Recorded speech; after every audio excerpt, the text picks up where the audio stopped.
വെറ്റിലപ്പാറ, പിള്ളപ്പാറ, പായമ്മക്കടവ് എന്നിവിടങ്ങളിലെ സൗരോർജ്ജ തൂക്കുവേലിയാണ് സ്ഥാപിച്ച് ആഴ്ചകൾ പിന്നിടും മുൻപേ കാട്ടാനകൾ തകർത്തത്. വെറ്റിലപ്പാറ, പിള്ളപ്പാറ എന്നിവിടങ്ങളിൽ ഓരോ സ്ഥലത്തും പായമ്മക്കടവിൽ 3 വേലി തകർത്തു. നിർമ്മാണത്തിലെ അപാകതയാണ് ആനക്കൂട്ടത്തിന് തൂക്കുവേലികൾ തകർക്കാൻ എളുപ്പമായതെന്നാണ് ആരോപണം. വേലിയോട് ചേർന്ന് നിൽക്കുന്ന മരച്ചില്ലകൾ വേലികളിൽ തട്ടി വൈദ്യുതിയുടെ പ്രവാഹം കുറയ്ക്കും. ഈ ഭാഗങ്ങളിലാണ് വേലികൾ കൂടുതലായും തകർന്നിരിക്കുന്നത്. ആനകൾ സോളാർ വേലിയുടെ കാലുകൾ തകർത്ത് മറുവശത്തേക്ക് കടക്കുകയാണ് പതിവ്.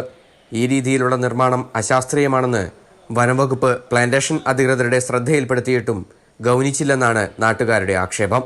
ഈ വേലി അവിടെ നിന്ന് 4 സ്ഥലത്താണ് ഈ സാധനം പൊളിച്ചിട്ടുണ്ട്. ആന 10-13 ആന വന്നിട്ടാണ് ഇത് കംപ്ലീറ്റ് പൊളിച്ചിട്ടുണ്ട്. ഞായറാഴ്ച ഈ സാധനം പൊളിച്ചിട്ട് ഇവരോട് കോൺട്രാക്ടർ വിളിച്ച് പറഞ്ഞു, ഈ സാധനം വന്ന് ശരിയാക്ക്, ആന കയറും. അവരത് ഒരു ഭാഗ്യം വെച്ചില്ല. കാരണം ഇന്നാണ് അവര് രാവിലെ ഇത് കെട്ടാൻ വന്നതാണ്. ഇന്നലെ മിഞ്ഞാന്ന് ആന ഇവിടെ കയറി തവിട് പൊടിയാക്കിയിട്ടുണ്ട്. ഇവിടെ വേലിയും ഈ സാധനങ്ങളും മുഴുവൻ നശിപ്പിച്ചു. എന്നും നിത്യേന എന്ന് പറഞ്ഞ മാതിരി ആനയുടെ ശല്യങ്ങൾ വർദ്ധിച്ചുകൊണ്ടിരിക്കുകയാണ്. ഇതിനൊരു അറുതി വരുത്താൻ വേണ്ടിയിട്ടാണ് നമ്മൾ ഈ ഫെൻസിങ് സിസ്റ്റം ഓർഡറായി വന്നത്. പക്ഷെ ഈ ഫെൻസിങ് കൊണ്ട് നമുക്ക് ഒരു ഉപകാരമോ ഉണ്ടായിട്ടില്ല. കാരണം ആന അതിന്റെ കാലുകൾ ചവിട്ടി മറിച്ചിടുകയാണ്. നബാർഡിന്റെ സഹകരണത്തോടെ ചാലക്കുടി വനം ഡിവിഷനിൽ 2.24 കോടി രൂപ ചെലവിട്ടാണ് വൈദ്യുതി വേലി സ്ഥാപിച്ചത്.